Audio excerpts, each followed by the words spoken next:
everyone, good morning. This is your Urdu book Kamrani Urdu for class 8. Student, today we will start some exercise of chapter 4 हवाई जहाज. Exercise first, अल्फाज और मानी means word और meaning. जानिब, जानिब means होता है तरफ. ध्यान, ध्यान मीन्स खींचना. ज़हीन, ज़हीन मीन्स है समझदार. इरादा करना, इरादा करना मीन्स तय करना. ईजाद करना, ईजाद करना मीन्स नई चीज़ बनाना. बुनियाद, बुनियाद मीन्स अस्ल नींव. आसमान, आसमान मीन्स फ्लक. हिम्मत नहीं हारी मीन्स हौसला नहीं तोड़ा.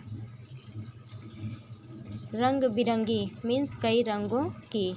ज़हीन, ज़हीन मीन्स आली दिमाग. ध्यान लगाया मीन्स गौर किया. पर मीन्स पंख. So student, right word meaning on your fair copy. Thank